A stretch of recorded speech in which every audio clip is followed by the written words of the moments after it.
All right, hey traders, welcome back. In this lesson, we're going to be covering the indicator annotation function. Now, annotation function could be also thought of as like a directive function. It's a special function that tells PineScript important information about the general nature of your script. So this comment here, our at version equals 5, is what's called a compiler directive. So this is directing the compiler to version 5 of PineScript. It's telling PineScript, the engine that runs PineScript, to treat the code of this script by the rules of version 5 of PineScript. The indicator annotation function does the exact same thing, except that it tells PineScript to treat the code of this script as an indicator. The reason we need to use this is because there are a couple of different variations of script types. So we have strategy scripts. So if I call this strategy, that changes the rules of this script. If I say library, that changes the rules again. So we only have 3 to work with: indicator, strategy, and library. But each of those have different rules that govern your script. For this lesson, we're going to break down the indicator function, which is probably the script type that you'll be working with the most, especially in the beginning of your PineScript journey. So let's break down the parameters of this function. So by calling this an indicator function, that gives this script access to a different subset of inbuilt functions and commands to work with. So for example, let's try and use a strategy function here. Let's say strategy.close, and we need to pass an ID here. Let's just say close our buy trade. If I save this script, we'll get an error here that says you cannot use strategy functions in indicator scripts. Please replace indicator with strategy. So that's why we need to use these annotation functions. If I change this to strategy, suddenly the script is treated differently by the PineScript compiler. It has different functionality and features.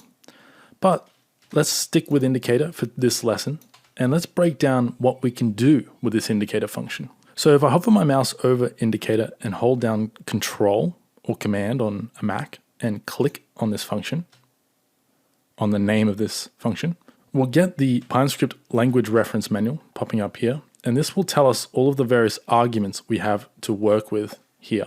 It'll give us a description of each one. I'm going to break down the most common ones here that you will most likely use in most of your scripts. So let's get rid of our title for a moment here and hover my mouse over this function name, and we'll get a list of arguments. So the first one we have is title. So this is your long title. So let's say I want to call this my super fancy script. And if I save this and move this down a bit, you can see that my script name has changed there. And if I were to publish this script to the TradingView library, this is what it would be called on the TradingView library. This is its long title. This is its more descriptive title.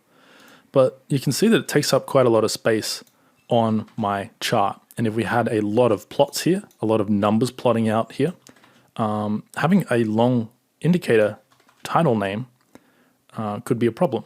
So let's say we want to abbreviate this to MSFS. To do that, we just add in a comma here. All of our arguments in any function are separated by commas. So to add another argument or parameter to this function, we need to put a comma there, and then I need to pass in short title. And then this is a string as well. So we open up with 2 quotations, and let's say we want to call this MSFS. Now if I save the script, watch our title name here.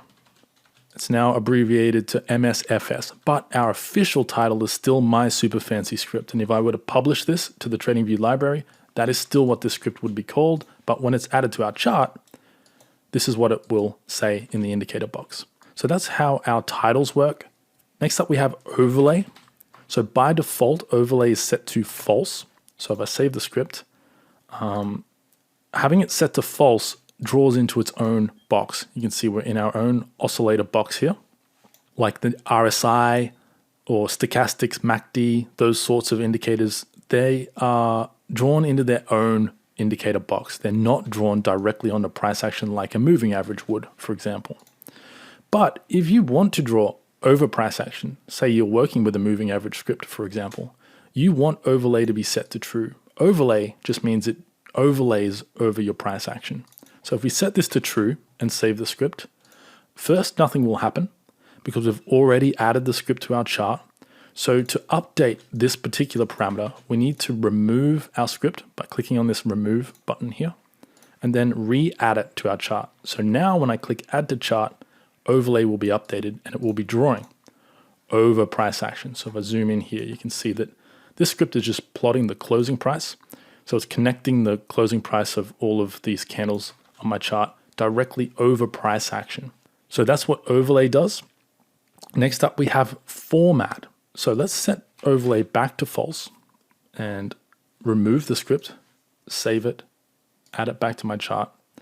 And let's say we want to plot volume instead of the closing price. So now let's save the script and it will update. Whoops.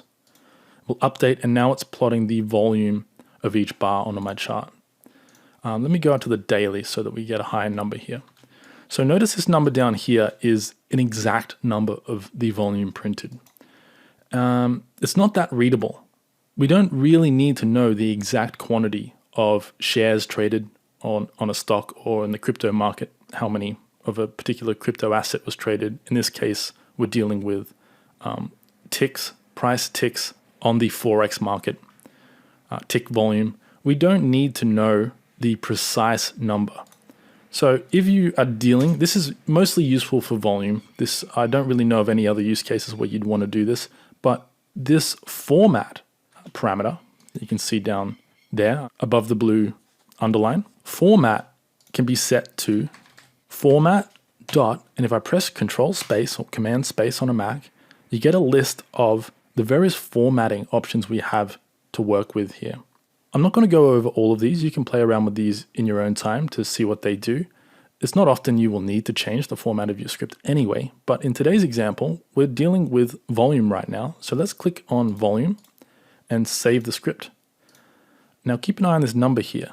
It's now changed to a smaller number with a K after it. So if I hover over the last bar on my chart, that says 6.037K. So roughly 6,000 volume on this latest bar. So that's the purpose of the format parameter in the indicator function. Next up, we have precision. This is your decimal precision. So let me get rid of this format for now. And let me get rid of this really quickly and save the script to update it. The precision argument changes your decimal precision of the numbers that draw onto the chart in your script. So by default, the precision is going to be set to the decimal precision of your price. So right now we have 5 decimals here on euro dollar. If we were to go to a different market like Bitcoin, for example, now we have a 2 decimal precision. And you can see after the decimal place here, we have 2 digits. But if we wanted to override that to a higher precision or a lower precision, we can do that using the precision argument in this function. So let me set this to 5 and save the script. Now you can see 5 decimal places after the decimal place on this script. Now, in this particular case, we're just plotting the closing price, so that's not that useful, seeing 5 extra or 3 extra decimal places on this price value. But what if we were plotting other values, other indicator values, where we wanted to see those extra decimal places, but we couldn't see them because of the number of decimals on our price? So for example, what about a relative volume indicator? Let's say we want to compare today's volume or this bar's volume to the average over the past 10 days. And we want to know that number to a 3 decimal precision instead of just 2. That's where this argument comes into handy. You can change the precision, override the precision of your indicator plot values with this argument. We will be using this in future lessons, but for now, we can move on. I'll show you practical examples of this later on in the course. Next up, we have scale. So this is the axis, the scale axis you want to plot your values onto. So by default, your indicator is going to plot onto whatever price axis you have on your chart. So in this case, we have price plotting onto our right axis.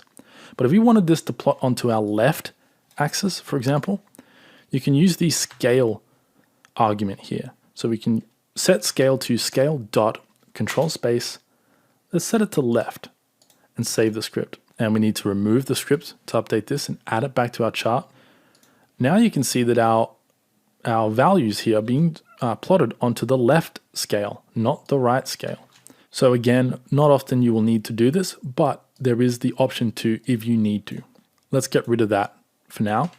Save the script, remove it, add it back to our chart. So whenever you're dealing with a visual update like scale or overlay, you need to remove the script and re-add it back to your chart. So if you make a change to your script and it doesn't update, a general good rule of thumb is to try removing it, add it back on. That will force TradingView to update your script entirely. Now the next parameter we have to work with is max bars back. This is not something you will often use in your scripts. I've never used it in my scripts, to be honest, but it's here if you need to use it.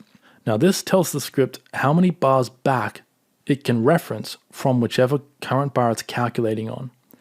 So if we're looking at the final bar on my chart and we set max bars back to 10, for example, and I save the script, whatever code is running on this last script, this last bar on my chart, the script can only reference the past 1, 2, 3, 4, 5, 6, 7, 8, 9, 10 bars. So only this price action here. Now, personally, in my own coding, I've written dozens of scripts over the years. I've never used this feature. I've never used this max bars back. I've never had to. I've never had a reason to. But if you do run into a situation where you need to use this function, this feature, this is how you would do it. You can set your max bars back to 10. Just keep in mind that this is in reference to the current bar. So when your script is running over historical price action, each bar on your chart can look back 10 bars. And then this bar can look back 10 bars, and then this one, etc. So that's how that argument works, but let's get rid of it for now since we would rarely use that. The final parameter I'm going to cover here that is commonly used is time frame. So time frame specifies what time frame your script can run on.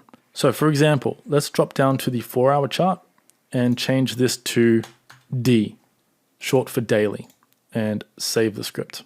Now my script is plotting the daily time frame closing price onto my chart instead of the 4-hour. So if I zoom in here, you can see that each time this updates, we get a new value down here. So on this bar here, a new day began, and the previous day's closing price was 54690.